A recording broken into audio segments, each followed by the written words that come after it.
नमस्कार साथियों, आज के अध्याय में हम बात करने वाले हैं भाषा से संबंधित मुद्दों पर कि आखिर भाषा क्या होती है, भाषा का महत्व क्या है और कैसे भाषा जो है वो राजनीति का विषय बन चुकी है, बीच बीच में बन जाती है। जैसे कि अभी तमिलनाडु में हिंदी भाषा का बहुत ज़्यादा विरोध हो रहा था।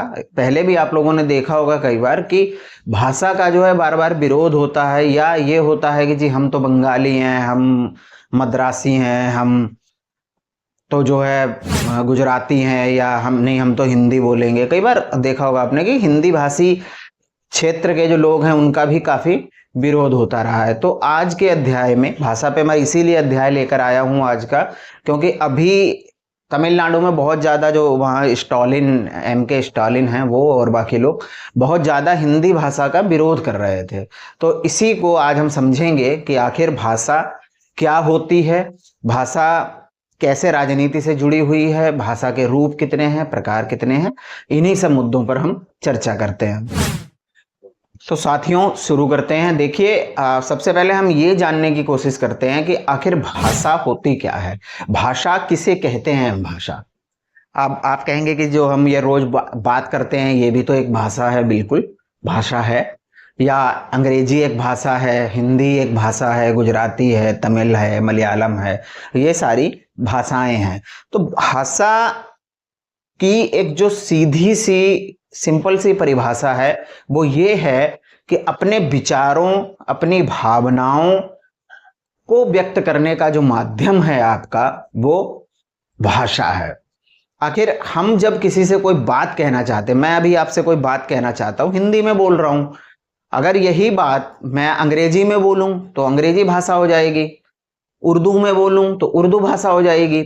मतलब कि मैं कुछ कह रहा हूं, समझा रहा हूं आपको कोई अपनी बात, कुछ अपनी भावनाएं, ऐसा कुछ मैं आपको बताना चाहता हूं, समझाना चाहता हूं, तो उसका जो माध्यम है वो माध्यम है भाषा। यानी भाषा एक ऐसा माध्यम है जिसके माध्यम से हम, जिसके द्वारा हम अपनी भावनाओं को, अपने विचारों को, अपनी बातों को दूसरे तक पहुंचाते हैं। मैं हिंदी बोल रहा हूं, आप भी हिंदी सुन रहे हैं, आपको भी हिंदी आती है, तो हम बात कर सकते हैं आपस में। अगर मुझे हिंदी आती है और आपको जो है तमिल आती है तो हम आपस में बात नहीं कर पाएंगे। यानी न तो मैं आपकी बात समझ पाऊंगा, आपकी भाषा समझ पाऊंगा, आपकी भावनाएं समझ पाऊंगा, ना आप मेरी बात, मेरी भावनाएं, मेरे विचारों को समझ पाएंगे। तो एक सीधी लाइन में अगर हम भाषा की परिभाषा अगर बताएं आपको तो यही है कि जो मैंने अभी बताया। और इसके साथ हम ये समझ, देखिए भाषा कितने प्रकार की होती है। भाषा के 2-3 प्रकार होते हैं, जैसे कि मौखिक भाषा हो गई एक, तो लिखित में भी भाषा होती है, सांकेतिक भाषा भी होती है, और क्योंकि कई चीजों को हम सिर्फ इशारे से समझ जाते हैं तो ये 3 प्रकार की भाषा होती है। अब मौखिक भाषा कैसी है कि जो हम सिर्फ मुंह से बोलते हैं, जो कहीं लिखी हुई नहीं है। जैसे हमारा जो उत्तर भारत का क्षेत्र है, यहां पर अगर हम लिखित की बात करें तो लिखित में हम हिंदी भाषा का प्रयोग करते हैं, हिंदी लिखते हैं, हिंदी पढ़ते हैं अधिकतम। लेकिन अगर हम बात करने की बात करें तो दिल्ली में कुछ और बोला जाता है, यूपी में कुछ और बोला जाता है, बिहार में कुछ और बोला जाता है, कलकत्ता में कुछ और बोला जाता है। लेकिन वो भी एक भाषा है, तो वो अलिखित भाषा है, लोकल क्षेत्र की, एक स्थानीय माध्यम की, स्थानीय उसकी भाषा है। जैसे हम कहते हैं ना कि हमारे यहाँ यूपी में तो इसको ये कहा जाता है, तो दूसरा कहेगा नहीं हमारे यहाँ बिहार में ये कहा जाता है। अब ये हमें पता कैसे लग रहा है कि उसको भी हिंदी आती है, मुझे भी आती है। हम अपने घर बात करते हैं, अपने, जैसे मैं ही अपने गांव में बात करता हूं तो मैं लोकल लैंग्वेज में बात करता हूं, तो वो भी एक भाषा है मेरे गांव की, मेरे क्षेत्र की, आसपास की। लेकिन जब मुझे लिखना होता है, पढ़ना होता है, किसी को चिट्ठी लिखनी है, कुछ लिखनी है, तो मैं हिंदी या अंग्रेजी का उपयोग करता हूं, जो कि हमारी एक लिखित भाषा है। तीसरी जो प्रकार है भाषा का वो है सांकेतिक भाषा। कई बार हम बिना बोले भी समझ जाते हैं चीजों को। एक तो उन लोगों के लिए सांकेतिक भाषा होती है जो बोल नहीं सकते, है ना, जो मूक बधिर लोग होते हैं उनकी भी एक भाषा होती है, तो वो भी संकेत ही होते हैं। अब ये संकेत हाथ के इशारे से भी हो सकते हैं, लिखित में भी हो सकते हैं, आपको दिखाई दे सकता है कि सामने ये लिखा हुआ है। जैसे ट्रैफिक रूल्स जो होते हैं, ट्रैफिक नियमों का हम पालन करते हैं, तो वहां पर कई सारी चीजें लिखी होती हैं, वहां पे कोई आदमी नहीं खड़ा होता जो ये बताए कि आगे मोड़ आने वाला है ना। उसके लिए एक साइन बना होता है, एक सिंबल बना होता है, जिससे हमें ये पता चलता है कि आगे जाकर के मोड़ है ऐसे। तो वहां पे कोई आदमी नहीं खड़ा है जो चिल्लाएगा आगे मोड़ है, फिर कोई आए तो आगे मोड़ है, पॉसिबल भी नहीं है ऐसे कोई खड़े होकर चिल्लाए वहां।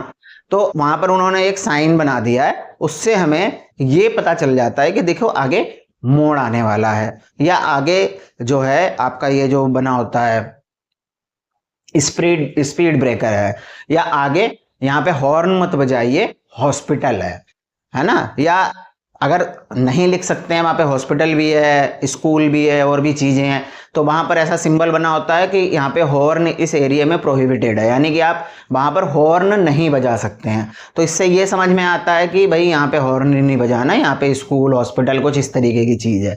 तो ये सांकेतिक भाषा होती है। इसके अलावा आप जा रहे हैं सड़क पर, ट्रैफिक वाला पुलिस वाला खड़ा है, उसने यूं हाथ कर दिया, तो इधर की साइड के जितने लोग थे रुक गए, वो समझ गए, बोलेगा नहीं रुको रुको रुको रुको रुको, सिर्फ हाथ ऐसे कर देगा, तो आप रुक गए। तो इसका मतलब क्या होता है, ये भी एक सांकेतिक भाषा है। उसके बाद फिर उसने थोड़ी देर बाद जब उसको इधर का ट्रैफिक निकालना हुआ तो उसने ऐसे कर दिया, तो सबको जहां वहां पर 150 जो 10 20 50 100 जितने भी लोग खड़े हैं, सबको एक बार में पता चल गया कि ये कह रहा है कि जाओ। हम जब मुड़ते हैं तो कहते हैं ना हाथ देना, हाथ दे देते हैं। तो अब मुझे अगर लेफ्ट साइड मुड़ना है तो मैंने ऐसे हाथ दे दिया लेफ्ट साइड, तो पीछे जो भी लोग मेरे आ रहे हैं, क्योंकि मेरे लिए पॉसिबल नहीं है ना कि मैं पीछे चिल्लाऊं कि मैं बाएं मुड़ रहा हूं, बाएं मुड़ रहा हूं, ऐसे नहीं बोल सकता ना। हाथ दे दिया, ऐसे हाथ कर दिया, इशारा कर दिया मतलब, और उनको समझ में आ गया कि ये बंदा बाएं मुड़ेगा। तो ये भी भाषा का एक रूप है, ये भी एक सांकेतिक भाषा है। तो इस प्रकार से ये 3 प्रकार से मुख्यतः जो है माध्यम हैं भाषा के। तो साथियों, अब हम बात करते हैं कि आखिर भाषा का महत्व तो क्या है, भाषा क्यों जरूरी है, बिना भाषा के भी क्या काम चल सकता था।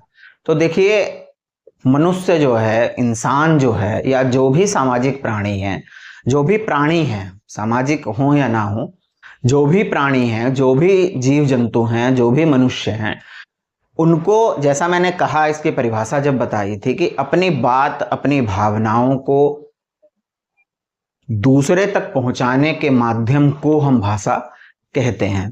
अब मैंने एक पीछे भी जब मैं बात कर रहा था तो मैंने ये भी कहा कि जब मैं अपने गांव में बात करता हूं तो वहां की लोकल लैंग्वेज में बात करता हूं।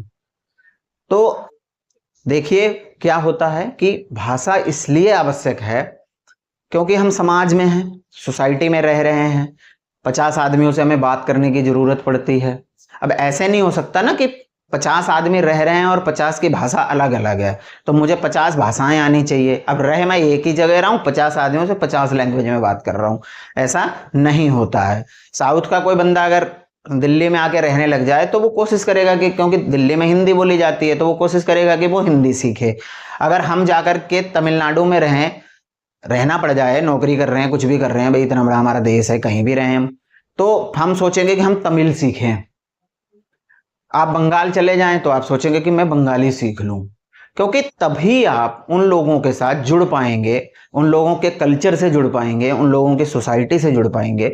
और ऐसा इसीलिए होता है कि जिनको भाषा नहीं आती है, एक दूसरे की भाषा नहीं समझते हैं, तो फिर हम वहाँ के कल्चर से नहीं जुड़ सकते हैं। जैसे आप यहाँ से घूमने चले जाइए केरल, तो आपको केरल की भाषा नहीं आती है, आप सीखेंगे भी नहीं। आप 4 दिन के लिए गए, आपको अपना काम चलाना है, घूम घाम के वापस आ जाना है, कौन सा आपको वहीं बसना है जो आप वहां की भाषा सीखेंगे या सीखने की कोशिश करेंगे, कैसे भी बोल बाल के अपना काम चला लेंगे।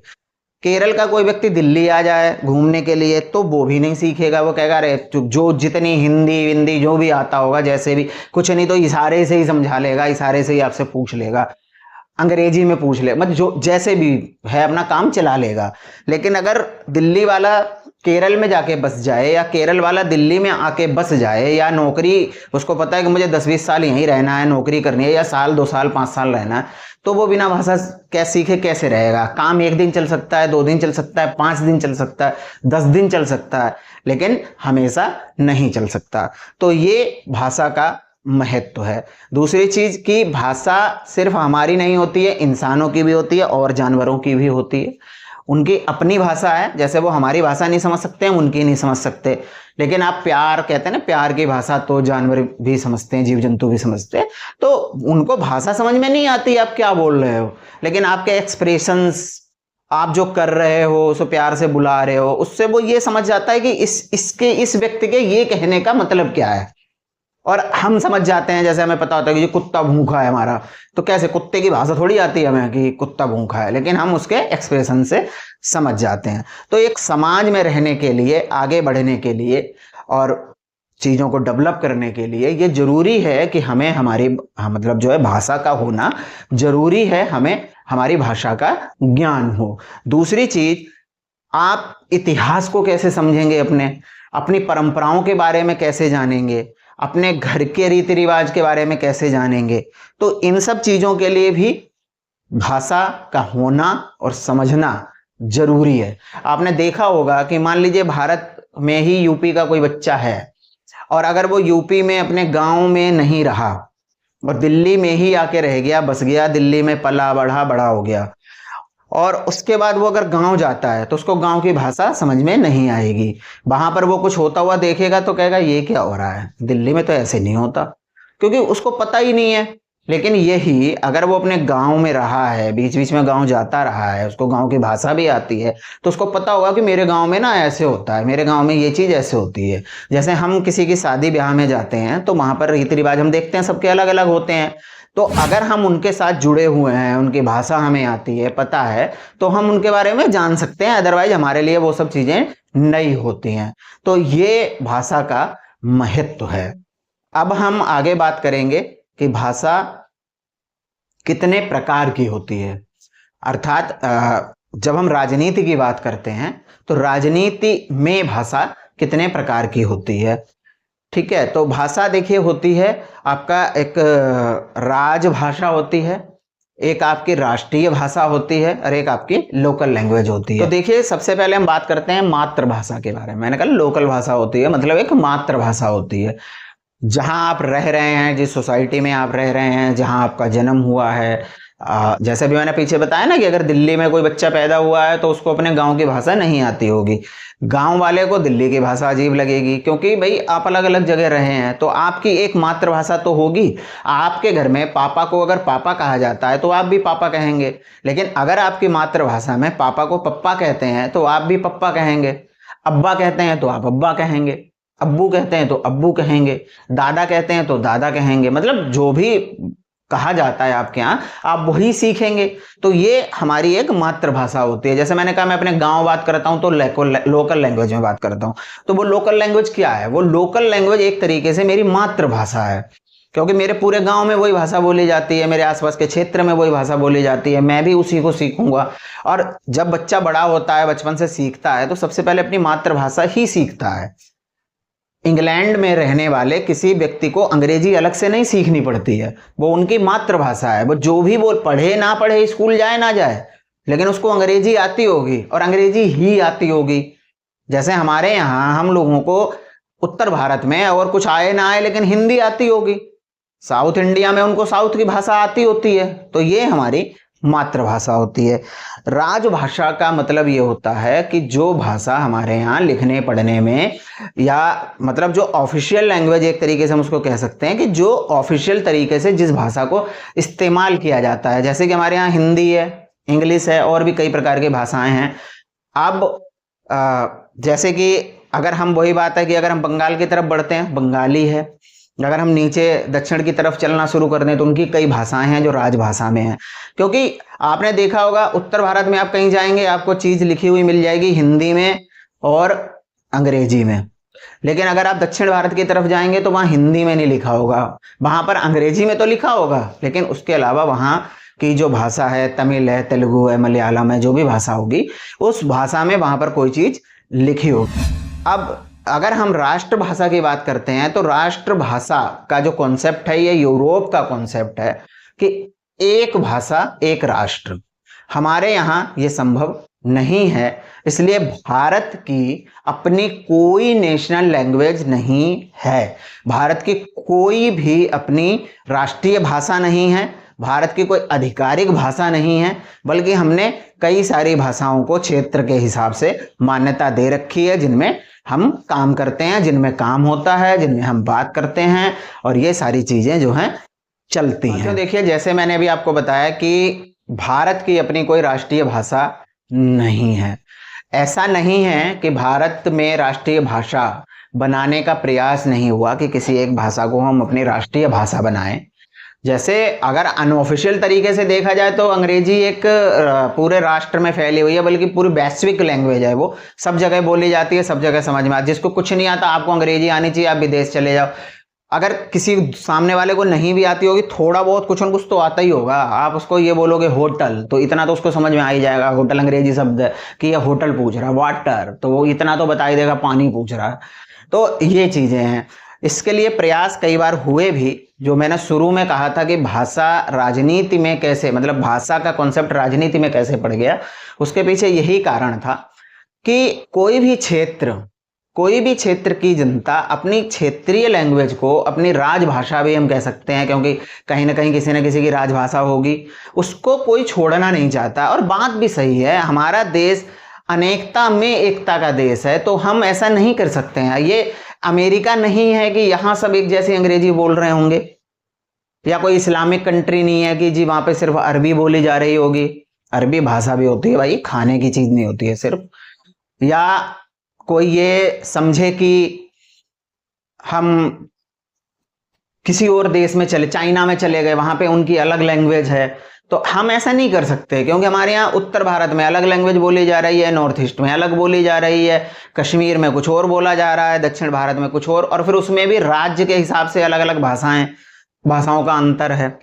बंगाल चले गए तो बंगाली आ जाएगी, गुजरात चले गए तो गुजराती आ जाएगी, राजस्थान में चले गए तो मारवाड़ी आ जाएगी, मतलब कुछ भी, साउथ में चले गए तो उनकी भी कई भाषाएं, ये भी नहीं कि चलो पूरे साउथ की एक ही भाषा हो। तो इस तरीके से इन सब चीज़ों के लिए आज़ादी से पहले और आज़ादी के समय भी प्रयास किए गए, आज़ादी के बाद भी किए गए कि हमारी एक राष्ट्रीय भाषा हो, कम से कम एक भाषा हो देश की। लेकिन वो इसीलिए नहीं बन सकी, और जो राजभाषा का कॉन्सेप्ट रखा गया, मैंने आपको बताया, वो इसीलिए रखा गया कि हम इतनी सारी भाषाओं को मान्यता देते हैं। जैसे कि आप जो नोट होता है, हमारे देश की जो मुद्रा है, नोट है, उस पर आप देखिए तो उस पर भी आपको कई भाषाओं में वो लिखा हुआ मिलता है कि 10 रुपये लिखा हुआ है, कई भाषाओं में 10 रुपये लिखा होगा, क्योंकि नोट तो एक ही चलेगा पूरे देश में। अब उत्तर भारत वाले को हिंदी समझ में आ रही है तो उसने हिंदी में पढ़ लिया 10 रुपये, किसी स्टेट में अंग्रेजी चल रही है तो उसने अंग्रेजी में पढ़ लिया 10 रुपीज, कहीं पर कोई साउथ की भाषा चल रही, मलयालम चल रही है, कन्नड़ चल रही है, तो उसमें नीचे लिखा हुआ है, उड़िया चल रही है, तो वो अपनी भाषा में पढ़ लेते हैं कि हाँ भाई 10 रुपये लिखा हुआ है, ये 10 का नोट है। तो ये व्यवस्था भी इसीलिए बनाई गई। अब यहाँ पर जो बात मैंने शुरू में भी कहा था, बीच में भी कही, फिर कह रहा हूँ कि आखिर इसको लेकर इतनी राजनीति क्यों उठी, क्यों साउथ में विरोध हो रहा है कि हम हिंदी नहीं पढ़ेंगे। तो देखिए उसके पीछे कारण है, और कारण वाजिब भी है। अब मैं ही हिंदी भाषी प्रदेश का व्यक्ति हूँ, हिंदी भाषी क्षेत्र का व्यक्ति हूँ, मुझसे अगर कोई ये कह दे कि आप तमिल सीखो, मजबूरी में सीखना एक अलग चीज है कि मैं वहां नौकरी कर रहा हूं तमिलनाडु में, मैं कुछ कर रहा हूं, मैं बस गया जाके तो मैंने सीखी, वो एक अलग चीज है। जनरली बेमतलब में, अरे मैं तमिल क्यों सीखूंगा भाई, मुझे हिंदी आती है, अंग्रेजी आती है, मेरा काम चल रहा है, हिंदी मैं अपने लोकल उसमें बोल लेता हूं, और अंग्रेजी से मेरा यूनिवर्सल उसका काम चल जाता है, तो मैं तमिल क्यों सीखूंगा। हाँ, अगर मुझे सीखनी ही है तो मैं संस्कृत सीख लूंगा, संस्कृत आसान है, हिंदी से मिलती जुलती है। मैं गुजराती नहीं सीखूंगा, पंजाबी नहीं सीखूंगा, पंजाब के लोग कहेंगे हम संस्कृत नहीं सीखेंगे, पंजाबी और हिंदी सीख लेंगे, है ना। गुजराती कहेंगे हिंदी और गुजराती सीख लेते हैं, संस्कृत छोड़ दो। तमिलनाडु या नीचे आप किसी साउथ के स्टेट में जाएंगे तो वो लोग कहेंगे कि ठीक है साहब, अंग्रेजी सीख लेते हैं, अपनी तमिल सीख लेते हैं, या उड़िया सीख लेते हैं, या बंगाली सीख लेते हैं, या मलयालम सीख लेते हैं, हम संस्कृत छोड़ देते हैं, हम हिंदी छोड़ देते हैं, हिंदी क्यों सीखें, संस्कृत क्यों सीखें? क्योंकि नहीं है ना जरूरत भाई, मुझे क्या जरूरत है तमिल सीखने की, मैं क्यों तमिल सीखूंगा, मुझे कोई जरूरत नहीं है। अब ऐसे तो आदमी को शौक होता है, आदमी 50 राष्ट्रीय भाषाएं सीख लेता है, वो एक अलग मैटर है, लेकिन बेमतलब में कोई क्यों सीखेगा, तो मैं नहीं सीखूंगा। दूसरी चीज, अपनी भाषा से अलग, जैसे मैं हिंदी भाषी क्षेत्र का व्यक्ति हूं, अगर मुझे हिंदी की जगह पर कुछ और पढ़ाया जा रहा है, कोई और भाषा सीखने के लिए कहा जा रहा है, तो जैसा मैंने कहा कि भाषा जो है वो आपकी सांस्कृतिक विरासत भी है, आपको इतिहास के बारे में भी बताती है, आपकी परंपराओं के बारे में भी बताती है। तो एक ये भी डर लगा रहता है, इसलिए भी विरोध हो रहा है कि कहीं ऐसा ना हो कि जब हम अपनी भाषा छोड़ के दूसरी भाषा सीखेंगे, अब तमिल भाषा में तो हिंदी के बारे में कुछ लिखा हुआ नहीं है, हिंदी की जो परंपराएं हैं, हिंदी की जो भाषा है, हिंदी से संबंधित जो चीजें हैं वो हिंदी भाषा में लिखी हुई हैं। अब अगर मैं हिंदी छोड़ के तमिल सीखूंगा तो मुझे अपना इतिहास, अपनी परंपराएं, इन सब चीजों के बारे में जानकारी नहीं मिलेगी। सेम यही आर्गुमेंट उनका है कि अगर वो तमिल छोड़ के हिंदी सीखेंगे तो वो तमिल के बारे में नहीं जान पाएंगे, जबकि बेसिकली वो तमिल हैं, पैदा हुए तब से तमिलनाडु में ही रह रहे हैं तो तमिल हो गए। तो इस तरीके का ये जो है कॉन्फ्लिक्ट इसमें काफी सारे हैं, इस वजह से इसका जो है विरोध हो रहा है। और खासकर दक्षिण भारत में इसका विरोध इसलिए ज्यादा हो रहा है क्योंकि दक्षिण भारत और उत्तर भारत में बिल्कुल अलग अलग है, बिल्कुल ही अलग है। जैसे आप जम्मू कश्मीर जाओगे, आपको हिंदी अगर आती है और उनको उर्दू आती है तो थोड़ा बहुत आपकी समझ में आ जाएगा, लेकिन आपको कितनी भी अच्छी हिंदी आती हो, आप तमिल वाले से के साथ बात करो, आपको कुछ समझ में नहीं आएगा या तमिल वाला आपकी बात नहीं समझ पाएगा। तो इस तरीके से राजनीति में जो है भाषा का ये जो है विरोध हो रहा है। ये भाषा को लेकर के बार बार विरोध होता है, इनको चीज़ों को लेकर के उठता है मुद्दा, कई बार क्षेत्रीयता का मुद्दा भी उठता है, तो उसकी वजह से भी ये सब चीज़ें होती हैं। उम्मीद करता हूँ आपको ये कॉन्सेप्ट समझ में आया होगा भाषा का। मिलते हैं अगले अध्याय में। नमस्कार।